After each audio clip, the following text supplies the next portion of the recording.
សួស្តីដល់ពុកម៉ែបងប្អូនទាំងអស់គ្នានៅក្នុងថ្ងៃនេះគឺខ្ញុំនឹងមកជជែកលេងជាមួយបងប្អូនទាំងអស់គ្នាតើតើទៅនឹងការចិញ្ចឹមមាន់ហើយមានបងប្អូនបានខមមិនសួរខ្ញុំតើតើនឹងវិធីសាស្ត្រនៅក្នុងការកុំឲ្យមាន់ចិត្តគ្នាការពារកុំឲ្យមាន់ចិត្តគ្នាអញ្ចឹងសម្រាប់វិធីសាស្ត្រការពារគឺមានប៉ុន្តែបើសិនបើយើងថាចង់បញ្ឈប់ឲ្យវាមិនចិត្តគ្នាតែម្ដងគឺពិបាកតែបងប្អូនសូម្បីមាន់កន្លែងខ្ញុំបងប្អូនឃើញមានប្រឡាក់ខ្មៅខៀវហ្នឹងអានេះសិតតែវាចិត្តគ្នាណាបងប្អូនតែអ្វីដែលយើងធ្វើបានគឺយើងធ្វើឲ្យអស់លទ្ធភាពប៉ុន្តែវិធីសាស្ត្រដែលការពារគឺមិនប្រកាសថា 100% ទេតែខ្ញុំអាចធ្វើបានមួយចំនួនទី1គឺបងប្អូនត្រូវកាត់ចំពោះវាអាហ្នឹងការពារមាន់កុំឲ្យចិត្តគ្នាហើយការកាត់ចំពោះនឹងទៀតយើងត្រូវពិនិត្យមើលចំពោះវាមានប្រភេទកងុកស្រួចទៅមុខហើយនឹងវាមានចំពោះមួយទៀតគឺនៅពេលដែលយើងកាត់ខ្លាំងពេកវាអាចចេញឈាមមាន់ពិបាកស៊ីចំណីអញ្ចឹងគេកាត់ចុងស្រួយនឹងចេញបាទហើយមួយទៀតគឺយើងត្រូវដុតចំពោះវាបាទដុតដោយមានធុង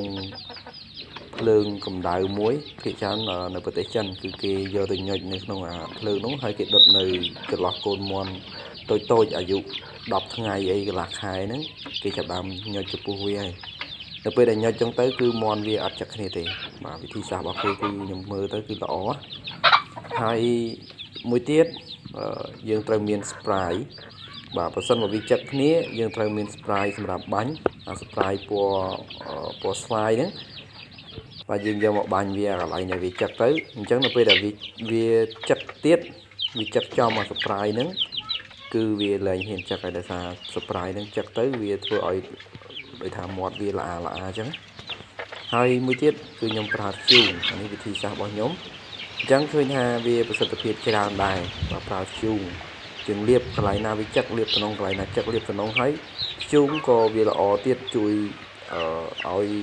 វាថាកន្លែងនេះចឹកដាច់ហ្នឹងគឺវាឆាប់សះបងប្អូនខ្ញុំធ្លាប់លាបមាន់ទៅគឺសះលឿនណា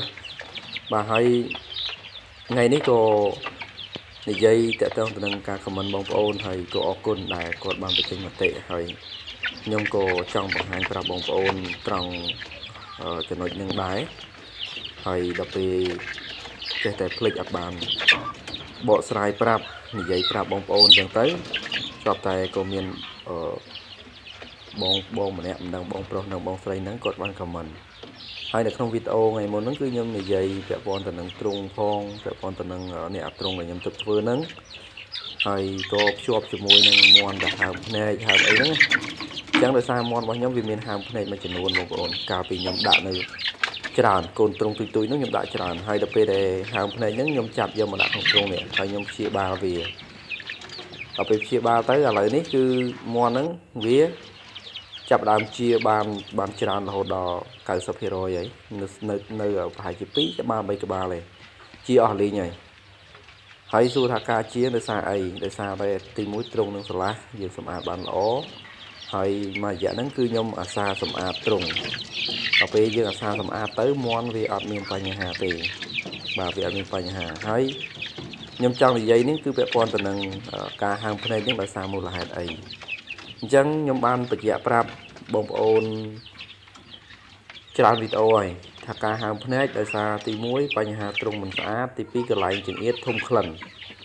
ប៉ុន្តែនៅចំណុចទៀតដែលខ្ញុំអត់បានប្រាប់បងប្អូនហើយខ្ញុំក៏ចេះតែភ្លេចដល់ពេលឃើញគាត់ខមមិនមកក៏នឹកឃើញឡើងវិញបាទអរគុណច្រើនមែនតើដែលបងបានដាស់តឿនមកខ្ញុំបាទតាក់ទងទៅនឹងបញ្ហាមាន់ហើមភ្នែកហើយវាជារឿងពិតត្រឹមត្រូវបាទខ្ញុំឯកភាពព្រោះថាខ្ញុំឆ្លងកាត់ការចិញ្ចឹមមកច្រើនឆ្នាំដែរហើយជាក់ស្ដែងគឺវាចឹងមែនអញ្ចឹងសម្រាប់មាន់ដែលហើមភ្នែកវាកើតទៅលើបញ្ហាចម្បងធំគឺមាន 3-4 បញ្ហាទី1គឺកត្តាទ្រុងរបស់យើងតូចចង្អៀតពេកយើងដាក់លើសចំណុះក៏ធ្វើឲ្យមាន់របស់យើងនឹងវាមានបញ្ហាឈឺហើមភ្នែកដែរ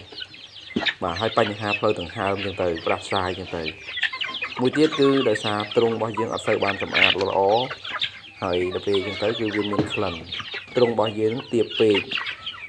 ចង់បញ្ជាក់ចឹងហើយទ្រុងរបស់យើងនឹងគឺលក្ខណៈថាពេលមាន់វាជុះអាចទៅវាអត់ធ្លាក់អស់ទៅក្រោមវានៅទើអញ្ចឹងវាធ្វើឲ្យមានបញ្ហាហើមភ្នែកហើយមួយទៀតហ្នឹងគឺពាក់ព័ន្ធទៅនឹង បញ្ហាជំងឺ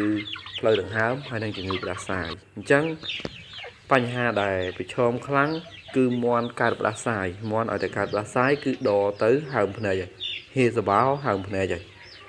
អញ្ចឹងដើម្បីការពារទាំងកុំឲ្យមាន់ហើមភ្នែកបានគឺបងប្អូនត្រូវធ្វើម៉េចការពារវាកុំឲ្យកើតជំងឺផ្ដាសាយនេះបាទហើយខ្ញុំបញ្ជាក់ប្រាប់អញ្ចឹងថាជំងឺផ្ដាសាយវាកើតដោយសារតែអាកាសធាតុយើងវាប្រែប្រួលអត់ឈប់ឈរបាទជួនថ្ងៃខ្លះក្តៅខ្លាំងដូចថ្ងៃហ្នឹងខ្ញុំថតគឺបើកថ្ងៃក្តៅល្អប៉ុន្តែទន្ទឹមនឹងថ្ងៃក្តៅហ្នឹងជួនពេលយប់ភ្លៀងត្រជាក់ខ្លាំងហើយវាអាចសាចមកលើទ្រុងលើអីចឹងព្រោះខ្ញុំឆ្លងកាត់ការចិញ្ចឹមមកច្រើនឆ្នាំហើយខ្ញុំទុកដាក់មាន់នឹងបានត្រឹមត្រូវល្អដល់អញ្ចឹងអត់ដែលឃើញមានបញ្ហាទេប៉ុន្តែដល់ពេលមករយៈនេះគឺខ្ញុំរវល់បងប្អូនរវល់ការងារច្រើនអញ្ចឹងខ្ញុំប្រឡែងធម្មតាការងារយើងទៅច្រើនពេកយើងត្រូវប្រឡែងអាណាចោលមួយហើយយើងមិនអាចនៅចាប់យកទាំងអស់ហើយស្ទុះក៏រួយបងប្អូនហត់ដល់ពេលខ្ញុំរៀងប្រឡែងដៃជាមួយមាន់នឹងតិចគឺ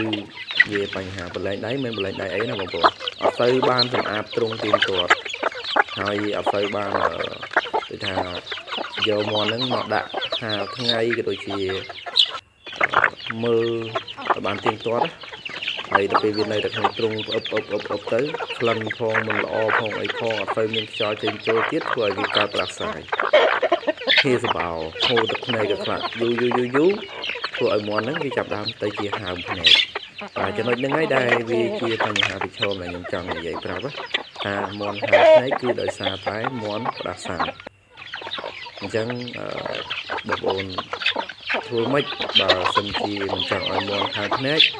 គឺយើងត្រូវការពារកុំឲ្យមាន់ហ្នឹងវាកើតជំងឺផ្ដាសាយព្រោះកាលណាតែវាកើតជំងឺផ្ដាសាយអង្គតិករបស់វាចាប់ដើមចុះខ្សោយនៅពេលដែលវាចុះខ្សោយគឺមេរោគងាយចូលដល់ពេលវាចុះខ្សោយទៅមេរោគដូចជាបាក់តេរីដែលកើតពីលំមុខខ្លួនវាហ្នឹងវាចាប់ដើមឆ្លងមកវាចូលកន្លែងដែលវាត្រូវចូលជ្រៀតចូលមុនគេគឺភ្នែកអញ្ចឹងនៅពេលដែលវាចូលទៅក្នុងភ្នែកទៅ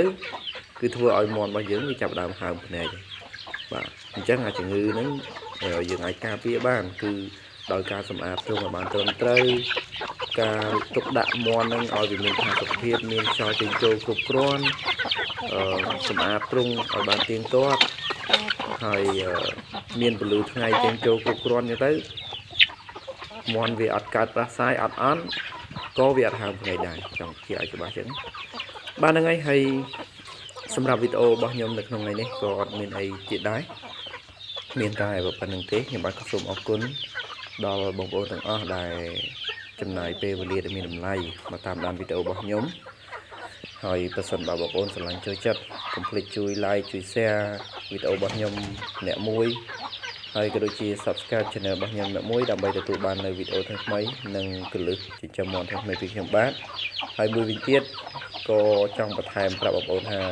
ប្រសិនបើបងប្អូនមានជាចំណេះដឹងអីថ្មីបងប្អូន comment ចូលនៅក្នុងវីដេអូរបស់ខ្ញុំមកខ្ញុំនឹងយកមកចែករំលែកបន្តដោយបងប្រុសក៏បាន comment អញ្ចឹងព្រោះមានពេលខ្លះខ្ញុំអត់ចេះពេលខ្លះខ្ញុំដឹងដែរប៉ុន្តែខ្ញុំភ្លេចអញ្ចឹងទៅបងប្អូនជួយរំលឹកឡើងវិញទៅធ្វើឲ្យខ្ញុំមានការចងចាំឡើងវិញនៅព្រោះថាវាច្រើនអារបៀបនៅក្នុងការថែទាំមាន់ហ្នឹងគឺវាមានច្រើនណាស់មិនមែនតែមកមួយទេបាទអញ្ចឹងតើតែយើងអាសារៀនអាសាជួបប្រទេសអាសាឆ្លងកាត់អាហ្នឹងបានយើងចាំវារហូតប៉ុន្តែបើយើងចិញ្ចឹមអត់ដែលចេះឈឺអត់ដែលសូវមានបញ្ហាចំណេះដឹងមួយចំនួនគឺវារៀងភ្លេចបាទតើតែរំលឹកឡើងវិញបាទហ្នឹងហើយវីដេអូរបស់ខ្ញុំក៏មានតែប្រវត្តិហ្នឹងដែរបាទយើងនឹងជួបគ្នានៅវីដេអូក្រោយទៀតបើសិនបាននៅក្នុងវីដេអូមួយនេះមានពាក្យពេចន៍លើសលួសខុសឆ្គងត្រង់កន្លែងណាមួយអីក៏សូមខន្តីអភ័យទោសពីសំណាក់ពុកម៉ែបងប្អូនផងបាទខ្ញុំបាទក៏សូមអរគុណសូមគោរពលាបងប្អូនតែប៉ុណ្ណឹង